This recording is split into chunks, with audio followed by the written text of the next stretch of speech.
Sir Gudlavalleru secret కెమెరాల ఘటనకు సంబంధించి నిన్న ఐజీ ప్రెస్ మీట్ పెట్టారంట కదా! మరి ఆల్రెడీ మనం విన్నాం లోకేష్ గారు అక్కడ సీసీ కెమెరాలేం దొరకలేదు. సీక్రెట్ కెమెరాలు ఎటువంటివి కూడా లేవు. ఎటువంటి వీడియోలైతే బయట పడలేదని ఆయన చెప్పారు. మరి ఐజీ ఏం చెప్తున్నారు? అక్కడ కెమెరాలు ఉన్నాయా? లేవా? వీళ్ళకి సంబంధించిన వీడియోలు బయట పడ్డాయా? లేవా? మొత్తంగా దీనికి సంబంధించిన వివరాలేంటి సార్? ఇప్పటివరకు ఎటువంటి అప్డేట్స్ వచ్చాయి? ఇక్కడ ఏందంటే ముందుగానే తెలుగుదేశం వాళ్ళు లోకేష్ గాని, లేకపోతే తెలుగుదేశాన్ని సపోర్ట్ చేస్తున్న షర్మిల లాంటి వాళ్ళు అసలక్కడ కెమెరాలేమి లేవని ముందుగానే చెప్పేశారు. క్లీన్ చిట్ ఇచ్చారు. నిజానికి ఆ రిపోర్ట్ వచ్చే వరకు ఆగాల్సింది వాళ్ళు. కానీ వాళ్ళు ముందుగానే ఎందుకు చెప్పారనేది ఇప్పుడు అందరికి డౌట్. సో, అందువల్ల వీళ్ళు కరెక్ట్‌గానే చేశారా? లేకపోతే ముందుగా వాళ్ళు చెప్పారు కాబట్టి దానికి తగినట్టుగా ఇప్పుడు లోకేష్ ఒకసారి లేదని చెప్పి నాకిప్పుడు ఉందని నివేదిక వాళ్ళ ప్రభుత్వం నియమించిన కమిటీ ఇవ్వదు గదా! అదేమి బయట నుంచి నియమించిన ఒక జస్టిస్ కమిటీనో ఇంకోటో కూడా కాదు. పోలీసుల కమిటీ, ఐజీ కమిటీ. ఐజీ ఎవరి కింద పనిచేస్తా ఉంటాడు? చంద్రబాబు కింద పనిచేస్తాడు.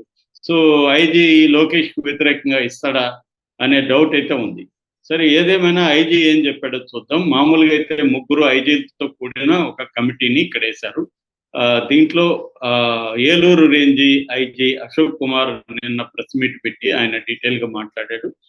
ఆయన ఏం చెప్పాడంటే మేము మొత్తం పరిశీలించాము. బాత్రూముల్లో, షవర్‌లలో అన్ని చోట్ల పరిశీలించాము.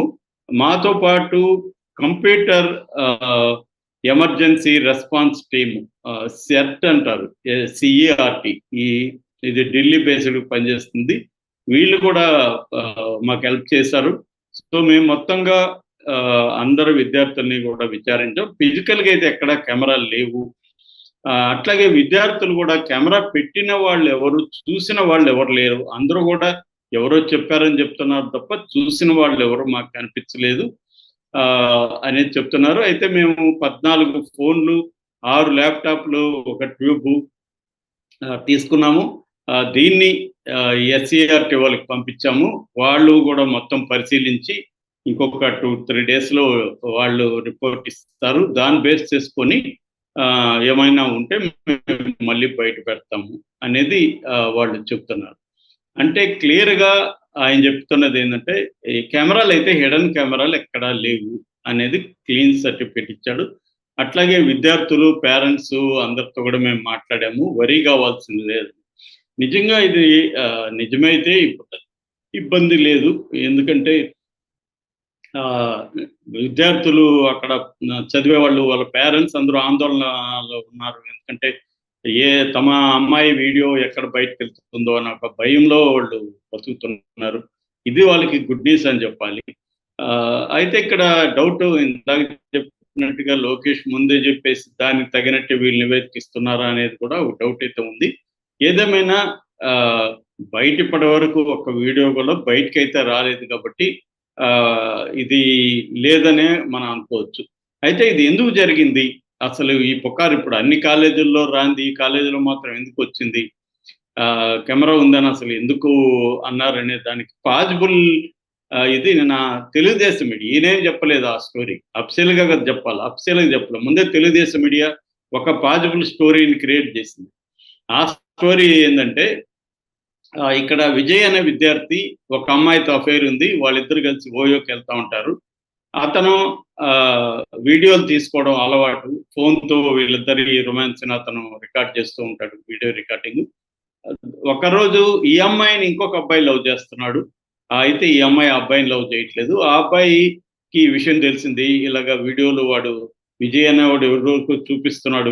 చూడరా మా ఇద్దరి వ్యవహారం ఎలా ఉందో అని చూపిస్తున్నాడు. నేను ఎంజాయ్ చేస్తున్నాను చూపిస్తున్నాడు అని ఇంకొక ఫ్రెండ్‌కి చెప్తే, ఆ ఫ్రెండ్ ఈ విజయ్‌కి ఫోన్ చేసి, నీ చెల్లితో కూడా నాకు అఫైర్ ఉంది. మేము కూడా వీడియోలు తీసుకున్నాం రా అని వాడు బెదిరించాడు. ఇలాగా అది మెల్లమెల్లగా ఈ విజయ్‌ది ఆ అమ్మాయి వీడియో లీక్ అయింది. అమ్మాయిలంతా కూడా ఈ అమ్మాయిని అడుగుతున్నారు. ఏంటి నీ వీడియో లీక్ అయింది ఎలాగా అని. అప్పుడు ఆ అమ్మాయి దాని నుంచి ఎస్కేప్ అవ్వడం కోసం నాది కాదు మీ వీడియోలు కూడా లీక్ అయినాయి. నేను కెమెరా పెట్టాను. నా విజయ్ కెమెరా పెట్టమన్నాడు. నేను కెమెరా పెట్టాను. మీవన్నీ కూడా రికార్డ్ చేసి ఇచ్చాను విజయ్‌కి. దాదాపు 300 వీడియోలు ఉన్నాయి. వాడు డబ్బులకి అమ్ముకుంటున్నాడని ఆ పిల్ల చెప్పిందనేది వెర్షన్. మరిప్పుడు ఆ అమ్మాయిని వీళ్ళు విచారించారా? ఆ అమ్మాయి ఏం చెప్పింది, విజయ్ అనేవాడిని విచారించారా, వాడేం చెప్పాడు, ఈ డీటెయిల్స్ అంతా వీళ్ళైతే ఇప్పుడు ఇవ్వలేదు. ఇదంతా తెలుగుదేశం క్రియేట్ చేసిందా, లేకపోతే తెలుగుదేశం మీడియా తప్పించుకోవడానికి చేసిందా, కొంత డౌట్లు వస్తున్నాయి. ఇది అంటే ఇది ఫెయిర్గా జరిగిందా, ఈ ఎంక్వైరీ అంతా, లేకపోతే వీళ్ళెందుకు ఇంత అత్యుత్సాహం చూపిస్తున్నారు, పైగా ఇదంతా వైసీపీ పని అని కూడా నిందించారు మొన్నటి వరకు. మరి నిన్నేమో మళ్ళీ వైసీపీ పేరు లేకుండానే ఆంధ్రజ్యోతి ఇదంతా కూడా ఈ పిల్లలు చేశారని చెప్తుంది. మరి ఇది వైసీపీ చేయకపోతే పిల్లలే చేస్తుంటే ఆ అమ్మాయి అలా ఎందుకు చెప్పింది అనేది ఒకటి రావాలి. రెండోది, ఆ అబ్బాయి ఆ అమ్మాయిని బెదిరించాడని కూడా తెలుగుదేశం మీడియా గతంలో రాసింది. అంటే ఆ అమ్మాయి బ్లాక్ మెయిల్ చేశాడు ఆ అబ్బాయి అనేది కూడా రాసింది. ఇంకొక వెర్షన్ ఏం చెప్తున్నారంటే ఈ అమ్మాయి తెలుగుదేశం నాయకుడు కూతురని కూడా చెప్తున్నారు. అందుకని దీన్ని అక్సెప్ట్ చేయడానికి ఒక ఐజీ లెవెల్లో కమిటీ వేసి డ్రామా ఆడుతున్నారు. నిజంగా కమిటీ వేయాలంటే సిట్టింగ్ జడ్జితో వేయాలి. అప్పుడే కొంతవరకు ఇండిపెండెంట్ విచారణ జరిగి నిజాలు బయటకు వస్తాయి. కానీ వీళ్ళే ఒక పోలీసుల కమిటీ వేసి శిశు సంక్షేమ శాఖ ప్లస్ పోలీసులు వీళ్ళు ఈ రెండు కూడా ప్రభుత్వ ఆధ్వర్యంలో పనిచేసేవి. వాళ్ళు అనుకున్నట్టు వాళ్ళు అడిగినట్టే వీళ్ళు ఇస్తారు కదా నివేదిక. సో ఇది డౌట్ అయితే ఉంది. నాకు తెలిసి ఇది ఇంకా దేనికి ఇంతకంటే ముందుకు వెళ్ళే పరిస్థితి లేదు. ఒకవేళ ఆ వీడియోలు ఏమన్నా బయటకు వెళ్తే మాత్రమే అప్పుడు మళ్ళీ ఇది ఫ్లేరప్ అయ్యే అవకాశం ఉంది. ఏదేమైనా దీంట్లో ఒక ఊరట ఏంటంటే ఇందాక చెప్పినట్టుగా పేరెంట్స్కి ఒక భద్రత కలుగుతుంది. అట్లాగే కాలేజ్ యాజమాన్యానికి కూడా, శేషాద్రి ఇంజనీరింగ్ కాలేజ్ యాజమాన్యానికి కూడా ఈ కమిటీ కొన్ని సూచనలు భద్రతకు సంబంధించి ఎలాంటి జాగ్రత్తలు తీసుకోవాలి ఇవన్నీ చెప్పామని చెప్తున్నారు. ఒక్కొక్కసారి కొన్నిసార్లు ఒకవేళ ఇది అబద్ధమా నిజమా, ఈ నివేదిక కరెక్టా కాదా అనేది పక్కన పెడితే దీని ఫలితంగానే మనం చూస్తే నిజంగా జరుగున్నా కూడా జరగలేదని చెప్పగలిగి నమ్మించగలిగితే మంచిదే. ఎందుకంటే పేరెంట్స్కి పిల్లలకి ఒక ఈ గిల్లి భయం అనేది ఏదైతే ఉంటుందో అది పోతుంది దీనివల్ల. లేదంట కెమెరాలు మనమేం వీడియోలు బయటకు రాలేదంట అన్న ఒక అస్యూరెన్స్ వాళ్ళకి రావడం వల్ల వాళ్ళు ప్రశాంతంగా ఉండగలుగుతారు. లేదంటే మన వీడియోలు ఎక్కడ బయటకు వస్తాయని ఒక టెన్షన్ వాళ్ళల్లో ఉంటుంది. చదువు మీద ఫోకస్ చేయలేరు. సో ఇది ప్రాబ్లం. ఇక్కడ ఏంటంటే మన ఇవాళ ఉన్న కాంటెంపరీగా ఉన్న అబ్బాయిలు అమ్మాయిలు ఇంజనీరింగ్ కాలేజ్ కానీ లేకపోతే మామూలుగా ఇప్పుడు హై స్కూల్ స్టాండర్డ్లోనే అఫైర్లనే మొదలవుతున్నాయి. సెల్ ఫోన్లు అందరికి వెళ్ళిపోయినాయి. సెల్ ఫోన్లలో వీడియోలు తీసుకోవడం అనేది కామన్. వాళ్ళు ప్రతి ఒక్కరికి వీడియోలు తీసుకోవాలని కోరుకుంటుంది. రెండవది, నేను ఇంతకు ముందు కూడా 2 సార్లు చెప్పాను, ఇవాళ పోర్న్ సైట్లు కూడా ఎలాంటి మోడల్లో ఉన్నాయంటే యూట్యూబ్ మోడల్లో ఉన్నాయి. నువ్వు పోర్న్ వీడియో దాంట్లో పెడితే దాని వ్యూవర్స్ పెరిగితే నీకు డబ్బులు కూడా వస్తుంది. అంటే మనం యూట్యూబ్లో ఒక ఛానల్ ఎలా పెట్టుకుంటామో పోర్న్లో కూడా మనం అంటూ ఒక ఇండిపెండెంట్గా మనం ఒక ఛానల్ పెట్టుకోవచ్చు. ఆ ఛానల్లో మనం మన వీడియోలను అప్లోడ్ చేయొచ్చు. అది వ్యూవర్షిప్ని బట్టి దాంట్లో కూడా డబ్బులు వస్తాయి అన్నమాట. సో మామూలుగా యూట్యూబ్ కంటే దాంట్లో ఎక్కువ డబ్బులు వస్తాయి. ఎందుకంటే ఆ యాడ్లు ఎక్కువ ఉంటాయి, అది ఎక్కువ మంది కూడా చూస్తారు. యూట్యూబ్ వీడియోల కంటే వాటికి వ్యూవర్షిప్ బాగుంటుంది. సో అందువల్ల చాలా మంది ఇండియాలో ఏం చేస్తున్నారంటే ఇలాగ వాళ్ళే వీడియోలు తీసి పెట్టుకోవడం, లేకపోతే ఎవరిదన్నా వీడియోలు వీళ్ళకి దొరికితే దీన్ని పెట్టుకోవడం, ఇట్లాగా బాత్రూంలో కెమెరాలు పెట్టేసి దాన్ని అప్లోడ్ చేయడం.